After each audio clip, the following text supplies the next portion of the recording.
যে নামটা লাগাইছেন অ্যাটলিস্ট ওইটারও একটু মান সম্মান ধরে রাখার চেষ্টা করেন। আমরা আপনার কথা বুঝেছি, বুঝে এখন কিছু আপনি কি প্রশ্ন মিন করতেছেন ভাই এটা দিয়ে?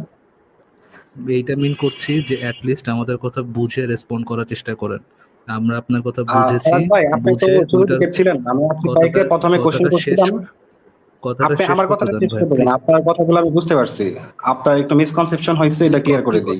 কি কথা আমি বুঝতে কি আমি কথা হচ্ছে বুঝতে আসিফ পেরেছেন? ভাইকে প্রথমে কোশ্চেন করছিলাম যে কোরআন যে ভাই সাইন্টিফিক, কথা এটা কি আপনি কথার মাঝ ওগুলো নিয়ে তো এখন কথা হচ্ছে না আমির সাহেব, আপনাকে মিউট করে দিচ্ছি। ওগুলো নিয়ে এখন কথা হচ্ছে না। এখন যেটা কথা হচ্ছে প্রসঙ্গ আমরা চেঞ্জ করব না ফারাজ ভাই। আর কোনো প্রসঙ্গ, অন্য কোনো বিষয়ে আমরা এই মুহূর্তে না, আমি তো যাচ্ছি না। অন্য কোনো প্রসঙ্গ বলতেছি না, আমি তো ওই প্রসঙ্গে ছিলাম যে এডুকেটেড পার্সনের মতো কথা বলেন, যেখানে আসিফ ভাই আপনার কোশ্চেন বুঝতে পারছে, বুঝেই ওইটা রিলেটেড আপনি কোরআন থেকে কোনো একটা সায়েন্স দেখাচ্ছেন, ফাইন। ওই সায়েন্সটা কি মোহাম্মদ বুঝছিল কিনা বা তার সাহাবারা বুঝেছিল কিনা সেটাই আপনাকে জিজ্ঞেস করতেছে। কজ আপনি যদি এরকম কোনো কিছু ক্লেম করেন যে আপনি